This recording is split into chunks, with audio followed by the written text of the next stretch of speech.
გამარჯობა, ეს არის გადაცემა გვერდიდან და მე ვარ დავით კალანდია. ახლა მეგობრებო, მთავარია არ მოვდუნდეთ და გავამართლოთ ის დიდი ნდობა, რაც ევროკავშირმა გამოგვიცხადა ჩვენ. მართლა მიხარია, რომ ევროკავშირში გაწევრიანების საქმეში მნიშვნელოვანი ნაბიჯი გადაიდგა, თუმცა ამ ნაბიჯის გადადგმა წელიწადნახევრის წინ რომ არ მოხდა, დღემდე ვერ ვინელებ ამ ამბავს. მე რეალისტი ადამიანი ვარ და ვიცი, რომ ხვალი და მდიდრული ცხოვრება არ გვექნება. რომ საკმაოდ დიდი გზა გვაქვს გასავლელი, რათა ევროკავშირის არა მხოლოდ წევრი ქვეყანა გავხდეთ, არამედ ევროკავშირის ქვეყნებს ცხოვრების დონითაც გაუტოლდეთ. თანაც ისეთ ქვეყნებს გაუტოლდეთ, რომლებიც პირველ, მეორე თუ არა მესამე და მეოთხე პოზიციებზეა. გარწმუნებს, რომ მხოლოდ და მხოლოდ ჩვენს ხელშია ამის შესრულება. ვიცი, რომ დივანზე ტელევიზორთან წოლით არც ქალაქი, არც სოფელი და არც დაბა არ აშენდება და ჩვენ მაგივრად არავინ ააშენებს. ისიც ვიცი, რომ ზედმეტ ფულს არავინ არ მოგცემს. საერთოდ კაპიტალისტური სისტემა იმითაა განთქმული, რომ ზედმეტ ფულს იქ არავინ იძლევა და ამიტომაცაა, რომ ისინი შედარებით კარგად ცხოვრობენ, რადგან ფულის თვლა იციან და ფული იდება მხოლოდ ისეთ პროექტებში, რაც მომგებიანია.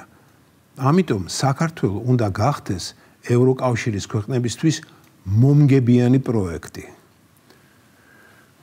ამ ბოლო დროს ვატყობ, რომ ჩემი გადაცემები უფრო სერიოზულდება. მე ვინც მიყურებს პირველ რიგში იმიტომ მიყურებს, რომ იხალისოს, მე კი ზედმეტად ვასერიოზულებ ტექსტებს და დამიჯერეთ, ეს ჩემდა უნებლიეთ ხდება. ალბათ ეს იმის გამოა, რომ წელიწადი მთავრდება, რომ წლის ბოლოსთვის კი მე სერიოზულდები ხოლმე, რომ განვლილი წლიდან სწორი დასკვნები გამოვიტანო.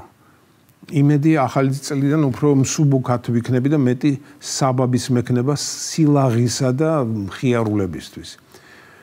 ახლა კი ისევ გავიმეორებ, რომ თუ რა უტიფარი ოპოზიცია გვყავს, მეგობრებო, სრულიად უტიფარი და არ შემეშინდება ამ სიტყვის უზნეო.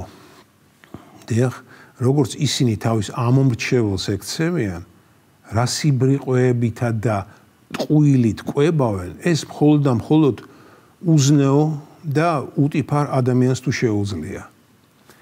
თავის ამომრჩეველს იმიტომ თქვი, რომ აბა ისინი მე და თქვენ კი არ გვაბოლებენ. ისინი ჩვენ რას მოგვატყუებენ? ისინი თავისიანებს ატყუებენ. და დავიჯერო, თავისიანები იმდენად გულუბრყილოები არიან, რომ სჯერათ მათი ნაბოდო არის? არ ვიცი. ნაცები მისდევენ ნიკოლო მაკიაველის მცნებას, თუ კი ვერ ახერხებ დამარცხებას, უხელმძღვანელი. დიახ, მათ ვერ დაამარცხეს საქართველოსთვის ევროკავშირის კანდიდატის სტატუსის მიღების პროცესი. და ახლა ცდილობენ გვაჩვენონ, რომ ეს მათი დამსახურებაა.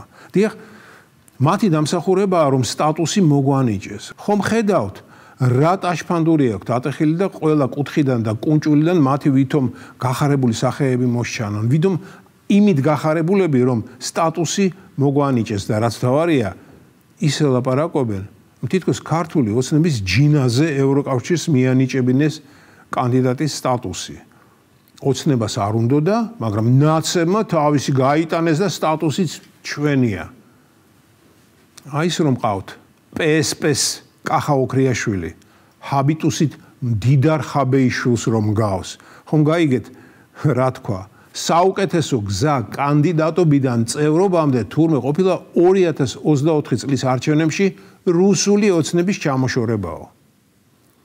მე კი მგონია, რომ საუკეთესო გზა კანდიდატობიდან წევრობამდე არის ოქრიაშვილისნაირი მავნეების გაქრობა პოლიტიკური არეალიდან. როგორ ფიქრობთ, ვინაა მართალი, ოქრიაშვილი თუ მე? ასე რომ მეგობრებო, გავიმეორებ, რომ მოდუნების დრო არა, წინ გადაწყვეტი ბრძოლა გველოდება. ბრძოლა ბნელ ძალასთან, რომლის ვინაობაც ყველამ ვიცით. ეს იყო გადაცემა გვერდიდან და მე ვარ დავით კალანდია.